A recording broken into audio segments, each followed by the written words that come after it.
Oh, that was unsatisfying. It's okay.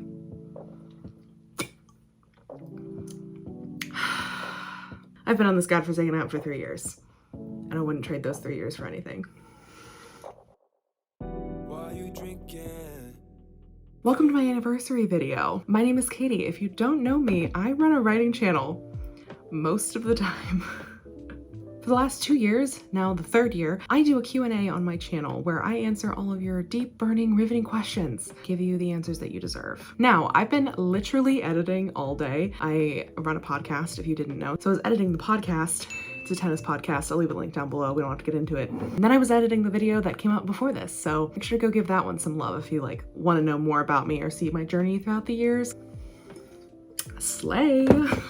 I'm not gonna get into the mushy, sentimental stuff until the end, so you don't have to click away immediately. You can have some fun answering the questions. Today's drink of choice is a Smirnoff Ice pink lemonade, which I'm pretty sure is actually from July, so I don't know how much alcohol is in this, or if it's actually more alcohol contented since it's been sitting in my fridge for however many months that is. The first year I did this with white wine. The second year I did it with rum and coke. And now I have the 3 remaining malt beers that were in my fridge and needed to go, basically. I have an original lime one, which I'm saving for last because I don't like this one as much. And the one that I love the most, a Seagram's, which is my favorite one. This one's called Jamaican Me Happy, which feels a little weird, but hopefully it's gonna make me happy. Anyway, let's get drunk together. Get yourself a beer, a cocktail, a wine, as long as you're over the age of whatever the age of alcohol drinking is in your country, and let's answer some questions. Well, I'm gonna answer questions. You can listen to me answer the questions. And remember, drink responsibly. Let's start with our first question. If you could have one of your stories adapted to another medium, what would it be? I think the obvious answer, ooh, is this already hitting me? I'm such a lightweight. Wow. I also haven't drank alcohol since last October, and it's May. I think the obvious answer for most people is going to be a television show, like an HBO project or something of the like Netflix. Although I wouldn't want to do Netflix because then they'd cancel the season after one season and make everyone distraught. But maybe then they'd buy my books. But actually for this, I think I'm gonna go with a play or a musical. I think that would be really cool. I love plays and musicals. I love the theater and all things relating to it. I had a lot of theater friends when I was in college. I went to a lot of theater things. I went to a lot of musicals, a lot of plays. For myself personally, I am not musically inclined, and I also don't write short things, / I overwrite, and especially overwrite in the description area, so I don't really think plays are my strong suit. So I would love someone who actually knows one of those two things, take one of my concepts, one of my books, and make it into a play or a musical. I'm just laughing at the idea of a Wrath King musical. I think that'd be so fucking funny. I think if it was a musical, I might want one like Mamma Mia or Rock of Ages, where it's current songs used to tell the story. Mamma Mia obviously used all of ABBA's songs, and Rock of Ages used a ton of 80s rock. I actually, side note and fun fact, I went to go see a touring group do a production of Rock of Ages when I was in college, and it was literally one of the best things I've ever watched in my whole life. I think about it quite often now that I think of it. They came to my university, and I went with a bunch of my friends, and it was a good time. Chef's kiss, would recommend. I've never seen the movie, so don't go watch the movie because of it, but I should have seen the movie. I worked in a movie store. I can actually remember exactly where that movie is, where it sat in the 2-for-1 section at Family Video. I can still remember where almost everything in that store was. I have a problem. The next question is, can you tell us more about your current work in progress and why you chose it? Well, my current work in progress is a story I've been calling Lake Actually. And it chose me. I had a bunch of very miscellaneous ideas kind of come to me all at once, and I did a little brainstorming session with a couple of my friends, and they helped me come up with a concept to link all of the ideas together. And from there I was like, you know what, I'm just gonna write it for NaNoWriMo, Camp NaNoWriMo I should say. And it turns out it was really fun. It was supposed to be just some fun, just some stuff to let off some steam, just get some writing in, get back into the routine of it all, you know, because I've been kind of off of writing for quite a while. But something happened. I actually care about it now, and I want it to be good. So you could say I caught feels from my own book. So it chose me. The next question is, can you share your favorite line so far in your current work in progress? And I'm gonna share a couple of lines just because I simply love sharing a lot of lines, and a lot of my favorite lines only really work in context of other lines and feel good in context of other lines. So I'm gonna read a couple of them. I write very sappy stuff sometimes, and I was reading back on some of the sappier stuff that I wrote, and somehow this isn't the sappiest thing that I've written, so take take that in consideration. Lake actually is so sappy and introspective and thought-provoking. Nope, that's not it. It's not thought-provoking at all, probably. It's just a bunch of people being horny and sad. What else is new? It's every book I've ever written. So here we go. We have these two characters, which I would also like to say that I am changing all the names in Lake actually because I was really lazy when I picked them originally. And so we're just gonna go with it. Okay, just pretend that the names are good. I'll keep some of them, but like most of them, not good. My favorite lines in the entire book so far is the opening to one of the main characters, Matt. I love Matt. He is such a disaster in so many ways. This is his opening paragraph in his first POV chapter. Matt Tanner has known 3 things to be absolutely true since he was 10. 1. He would be the groundskeeper of Swanley Lake one day and would remain so until the day he died. 2. He had a strange heartbeat that might one day come back to bite him. 3. He was, unfortunately, in love with Nicola Winters. The first and second he'd accepted as facts about himself quite quickly. The third has always been a particular thorn in his side, one he'd been able to ignore for years. But not anymore. Not after last night. Let's go to the next question, which is, what do you listen to while writing? I have so many for this. One of my favorite songs, and has been one of my favorite songs for like over a year, has been Safety Net by Ariana Grande. It is so good and fits almost every relationship I've written. I'm a sucker for someone who doesn't want to fall in love and accidentally does. And it feels like, you know, tripping, falling with no safety net. I've also been loving the new Ish Kalani album. I forget what it's called, but a couple of songs off of those have been a very good anthem for a lot of the things I've been writing, including Melt, Everything, and my personal favorite, which was my top most listened to song for like 4 years running, and it is called Nights Like This. I love that song so much. I also have playlists for all of my books and all of the couples and such. I will leave them linked down below if you want to follow my Spotify. I have so many playlists. I'm sure there's something you'll enjoy. I pretty much like everything, so you'll find a little bit of everything everywhere all at once. I did go through and pick theme songs for each of the characters in Lake Actually, which Lake Actually is 4 books wrapped up in a trench coat. So there's 8 main characters because I write dual POV in every romance I write. So 4 times 2 is 8. For each of them, I have selected a song that represents them. I'm not going to tell you who is who because that would include me telling you all the embarrassing names, and we're not doing that. And also, I need to have some mystery with this project. But the songs are Gold Rush, 'Tis the Damn Season, Mirror Ball, The Archer, and King of My Heart. All of those are by Taylor Swift. Say It First by Sam Smith, Ceilings by Lizzie McAlpine, and The View Between Villages by Noah Kahan. All of those songs are kind of just like all over my playlists. They're very much like the songs of my project, but each one does correlate to a specific character and kind of matches them. Also, if you're interested, here's my receipt to 5 for last month. I haven't taken it yet, so I don't know what it looks like, but this is what it looks like, so you can also see what other things that I've been listening to periodically, because I don't just listen to those playlists, but that's what I've been listening to a lot recently. The next question is, how do you deal with negative self-talk and insecurity as a writer? Short answer, I don't. Long, complicated, and thought-out answer that I do not have, but I will endeavor to tell you anyway, is that negative self-talk really only damages yourself. There's nothing you're going to get from negative self-talk that will be good for you or anyone else around you if you like speak it into existence. Dealing with insecurity as a writer is something I deal with quite a bit. Imposter syndrome is a bitch.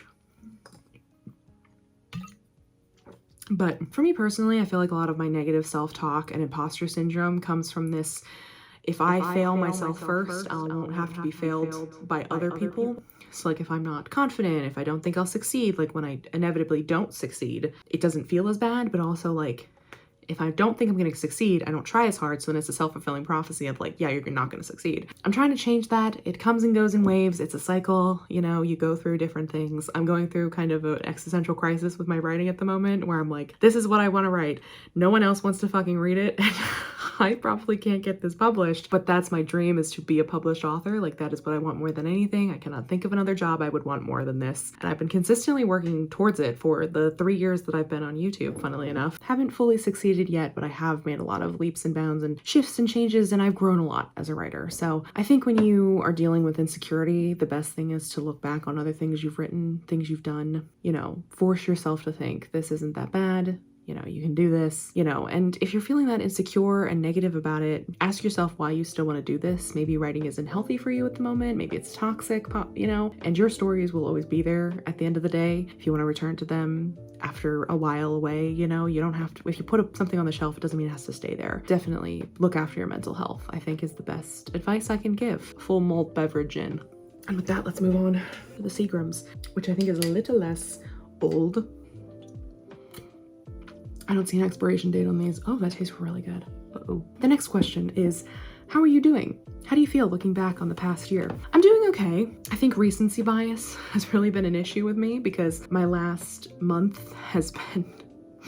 2 months almost has been absolutely horrific. It's been awful. I've been dealing with a lot of stuff personally. I mean, you know, I have not been good mentally. I've also been struggling a lot with my chronic illness, which, you know, that's why I'm not drinking wine during this video. But when I look back on the previous year, I feel really good about it. I also feel like I've really changed and grown as a writer. And that is always what my goal is when I look back on previous years. I always want to be moving forward or doing things that will further me in my career and my hobby and my love and my passion of writing. Like, if I didn't love it, I wouldn't do it.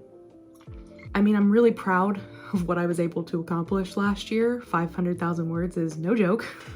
I would know. I'm not using that as a goal. I'm not using last year as a metric for how good this year is going to be. Apologies for the sudden angle shift. Oh no, that's worse. God, it's just like my first video all over again. I ran out of storage, so I had to free up some storage. I think I just want to be proud of this year and proud of the work that I've done this year. And, you know, last year's work, it was really good, but it's last year's work, which is a very workaholic thing to say. It's fine. It's fine. The problem with writing is that the work kind of never ends. You always have new stories to write. You always have stories to revise, stories to create. And so even though I look back on last year with pride and know that I did a lot of work, there's still so much to be done. I'm thinking about re-editing. I almost said the title of Cruel Summer, of re-editing Cruel Summer, because I want it to be the best it can be, and I feel like I have more distance from it. You know, I've gotten more feedback from some critique partners and my close friends and stuff. We are working on it. Next question is, what word do you routinely misspell, mistype while writing? The one that immediately springs to mind is restaurant. I can never spell it right on the first try. Never. I don't think I've ever gotten it right once. There's one of the characters that I have to rename in Lake Actually because I routinely misspell his name by accident because I just type too fast. And it's just like, I hate the name to begin with, so I knew I was going to change it, but now I'm like, I need to change it faster because it keeps getting misspelled. The next question is, what is your favorite meme? Which is my favorite thing because I love being a meme queen. I love memeing. That made me sound real old. I have 3 answers for this because I'm incapable of answering anything without multiple answers because I never have one answer for anything. The first one is I love the Bernie meme, this one specifically. We use this one a lot in our Trouble group chat. Now has evolved to this, but it also now means a general hang. So like this was the original Bernie meme and we would send the Bernie meme as a picture, but then it also evolved to just saying Bernie meme. And now it's evolved to casual Bernie. Casual burn. I also love TikTok audios. Despite trying to delete TikTok, I cannot rid her. She is a cruel mistress that has me by the strings. The current one that's in my head, because they're ever changing, is the wackadoodle time one. It's wackadoodle time. It is whack-a-doodle time. Because I am always in my wackadoodle era. Always. Always, always, always wackadoodling. And finally, the one that I use the most as like a picture is this dog one. The It's Fine dog one. It's just so representative of how I feel internally all the time, and it just fits perfectly for both my life and the world. The next question is, if you could travel to anywhere in the world, where would it be? If your characters could travel anywhere, where would they go? I personally would really like to go to New Zealand. I think it looks fantastic. It looks so pretty. One of my current favorite shows is filmed there, Brokenwood, which is a British, I guess, New Zealandish Kiwi murder mystery show. Anyway, but that flight is really intimidating. So I think I'd love to go to England. That's probably where I would pick so I can live out my dark academia fantasy at Oxford. As for my characters, it's a little more complicated. The Cruel Summer cast are international tennis stars, so they have no problem going anywhere they want to go. But in general, the characters of Lake Actually, the place that they always like to go is in fact the lake that the majority, actually all of the book takes place at. The main friend group spent their summers and formative years at this this lake, and so it's very special to them. That's why they all come back to like rekindle their friendship and such, and maybe some romance. Anyway, however, for one of the characters, Matt, the one I mentioned in the excerpt, he has lived his entire life on Swanley Lake, the lake that they're at. So I think actually he'd go to the desert. I don't know which desert, but like a desert that has like an observatory or something, but a place that he can see the stars because he loves looking at the stars. He's a big stargazer, mostly because I find stargazing really romantic. So anyway, it's a place where he could see the stars. It is also different enough from the lake that he lives at that it would be fine, and it would be different, and it'd be fun, it'd be a vacation, and it'd be fun, you know? How many times can I say fun? A lot.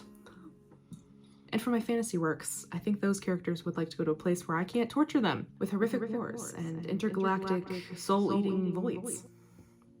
So the next question might be my favorite. I spent so much time thinking about this question, which really shows where my priorities lie. It is, please rank each Taylor Swift album based only on how great the song titles would be as book titles. My criteria for a book title is as follows: personalized to the book and its content, unique, not just some random word, but if it is a random word, it has to be beautiful, eye-catching in the way that it's spelled, or have a very vivid meaning that like brings to mind images. I shouldn't have gotten drunk.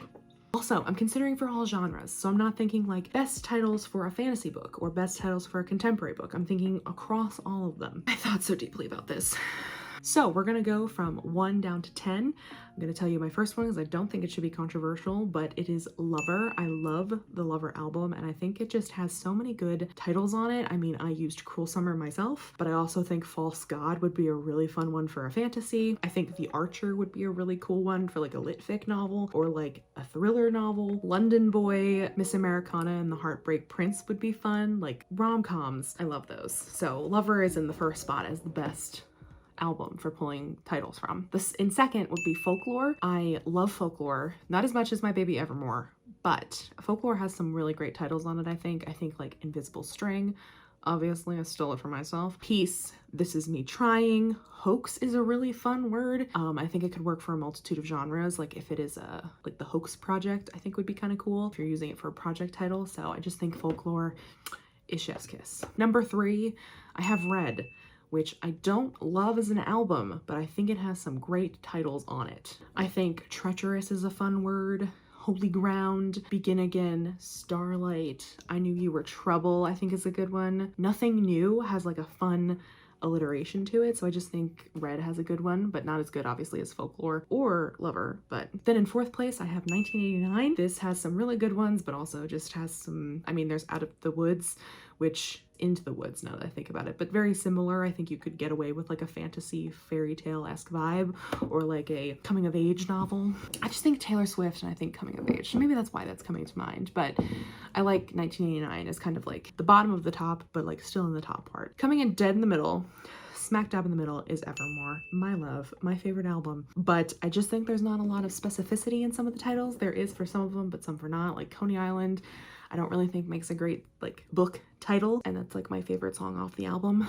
But like Ivy is really kind of short and like doesn't really tell you anything. It could be a name, also a plant. Some of the words have to have like other things go with them, which we will get to, which I think is why I bumped it down a little bit more. In the 6th slot we have Midnights, which is the most recent album, and actually I think probably actually my favorite album in terms of like how many skips I have. I think 1 or 2 skips on it, which is crazy because I'm a skipper. I love Midnights. I think Lavender Haze would be a fun one. Karma, Bejeweled.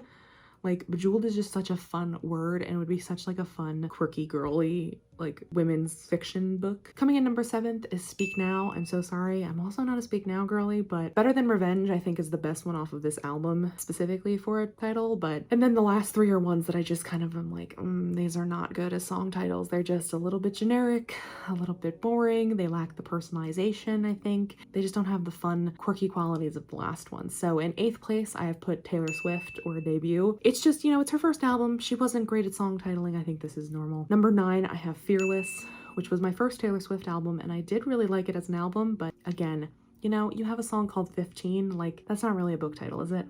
And number 10, Breaking My Own Heart is Reputation. Because I love Rep, but the song titles are not good for books, I don't think. Like Don't Blame Me, Are You Ready for It, Endgame, they're not super specific, they're not super like punchy. Like if I think about them on like a book cover, they're just not snapping. So that is my ranking of Taylor Swift albums based on their song title, which would make best book titles. I'm really hitting it now, so it's gonna be a bitch to edit. Do you have any hot takes on publishing or any recently published popular books? I mean, I think all of my publishing takes are like really neutral, really lukewarm. I think the stuff that happened at New Leaf wasn't surprising, but it is disappointing. I've actually seen a lot of stuff on Twitter of similar agents doing that because they already have success. They don't have to like focus on their authors as much. Michelle Schusterman has I think that's how you say her name, has an entire video on the New Leaf controversy. If you want to watch that, I would recommend it. It's been very interesting being tapped into that because I'm on book Twitter, or not book Twitter. I am on book Twitter, on writer Twitter, author Twitter, agent Twitter, who knows? I think my hottest take might just be that I think a lot of books are mediocre. But again, like a lot of my hot takes, I think just like I can't give them the full nuance they deserve here. And like I say that, but then I'm like, what's wrong? Sometimes mediocre's fine. Sometimes mediocre is what you want, you know? Like sometimes something's bad, but like it's so bad it's good and that's what you need in the moment, because I don't need to be reading dark, depressing, deep, thought-provoking work every single day of my life. You know, like it is what it is. I also think the state of publishing is kind of in crisis and I'm worried about it. Also the whole problem and like things that are coming up with AI writing stuff for people. I hate that. Just, we shouldn't be using AI for a multitude of reasons for doing creative works, because it steals and plagiarizes and pulls from sources because it doesn't have a mind of its own to like blend them. And like, I don't know, there's something about the writing soul that I feel like needs to be preserved. And if that writing soul is the fact that my commas aren't in the right place, then I'll be damned. That's the hill I'm dying on. I don't think we're gonna get to the Smirnoff Ice original, so I think this is just gonna get tossed down the drain because it's very old. I actually wrote a bit for this one because I wanted to be a little bit more, not concise, but I like wrote down my thoughts for this. So if I'm looking over here, that's why. The last question is, what is the biggest lesson you've learned in 3 years of making writing videos? Any regrets? What do you want for your next 3 years? A lot of things that I learned in writing and have been learning in writing, I think can be applied to making YouTube videos. Making content is hard. And coming up with ideas is hard, and executing those ideas is difficult, and sticking with a project, even though it's not good at the beginning, is difficult. You know, you have to figure out what to say, you have to do your research, you have to refine what you're gonna say, and you know, it takes time, and finding your style takes a lot of time, and it'll evolve, and you might switch back and forth between stuff, and you know, I could be talking about making YouTube videos, I could be talking about writing. I think I've just learned to apply the lessons I've learned in writing to my YouTube video making. Have I been successful? Maybe, but there's also different challenges that come with YouTube. I definitely think one of the lessons I did learn is being more comfortable with myself, with my humor, with who I am as a person, and just generally feel like this is a safe space for me to just be who I am. And if you don't like it, you can leave. And if you like it, welcome. This is a good place for you. I think my regret though is kind of like on the opposite side of that lesson, in that I've spent a lot of my YouTube career spending a lot of time on my perfectionism. So many videos got rage deleted in the editing process because I was too focused on getting it perfect instead of just done. It was because, you know, I hadn't filmed it correctly, or it was just like the shot was slightly off, or, you know, the lighting was weird, or like I looked a certain way and I didn't like it. I think I've gotten better at this for sure, which is funny because my amount of videos that I put out has become less, but I mean, I think it's related, but it's kind of like a different problem that is also obviously linked into my perfectionism. But I also think my problem is that my writing process isn't super like aesthetic and like the writer look. So I try to get the writer look and then like also work while I'm doing that, and it just doesn't happen. So it's a disconnect that I've had to just learn to let go. I've developed techniques and styles and ways of better aiding myself in making writing videos. One of my other big regrets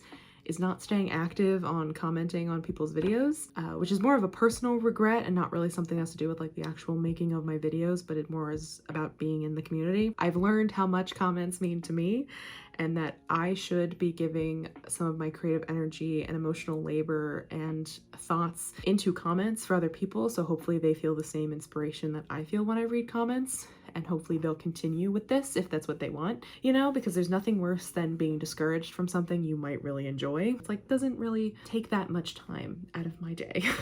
Despite being a writer, I fumble over the words that I write because I have time to like think about them and edit them, and I'm like, if I'm giving them immediately, it's like, oh my god, I can't say the wrong thing or else they're gonna hate me. Anyway, I have to get over that mental block and give more back to the community that I love dearly. And so what I want with my next 3 years is more of the same of what I've had for these last 3 years. I want to be more consistent in my content, to be more flexible about when and what I post on the internet. I want to continue to grow our little community and start uplifting the voices of y'all, you know, of people who follow me, of people who make content as well. I know my channel is really small in the grand scale and scheme of YouTube as a whole, but I don't think I know 1,000 people in real life, despite having lived in 3 places. But I want to take the next 3 years and continue to be involved in this community, in the, you know, places that we've built and the spaces that we feel safe in. And this community, the people that I've met, anyone who has commented, you know, shared, talked to me, DM'd me or something, you have shaped me and helped me grow as a writer and as a person. You, dear viewer, are part of why I've grown. You know, if no one was watching me, like, would I have continued it past, you know, the first year? Maybe, I don't know, maybe not. But I've met so many amazing friends, people I've met in real life. Like, I still kind of can't believe that, you know, I go on writing retreats with friends that I've met who are from all over the world, who I wouldn't have even known if I did not pick up that camera and start talking to it about how crooked my tripod was as a way to break the ice into the video. And I am so grateful for everyone who has stuck around with me. If you've watched my channel, if you've liked my videos, if you've commented, you know, you've interacted with me in some way. I truly appreciate all of you, and I love doing this. So here is to another year, another 3 years, another lifetime here until this godforsaken website shuts down. Or deletes all my content because I've said fuck too many times. And I also feel like I've grown this channel beyond just me. I am also a part of the Troublemakers, where we stream every Friday. We haven't missed a single one, which is wild considering who we all are as people. But it's just been so important to me to continue to grow this community and be a part of it. So that's my mushy, sentimental end to this video. I hope you enjoyed watching. This was a fun time. I'm quite drunk now, I think. We finished off our second Seagrams, which means that it's time for me to go. If you want to see more of my rambling face and join me on this journey for the next year, you know, or however long you want to stay on my subscription thing, you know, however long you want to stay subscribed, you can click subscribe. It's gotta be the messiest outro I've ever done. I hope you've enjoyed watching, and I'll see you in the next one. Oh my god, I almost forgot. As is customary, there is one final question which always comes in, and it comes in from different people each year. But the question is, who is your favorite troublemaker? And why is it grape? And I tell you this every year. 3rd year in a row, I've told you that my favorite troublemaker is always gonna be Tom Tom. Tom Tom, my tomato son. I love him so much, but it's true. Well, maybe this year I should come clean. My actual favorite troublemaker is totally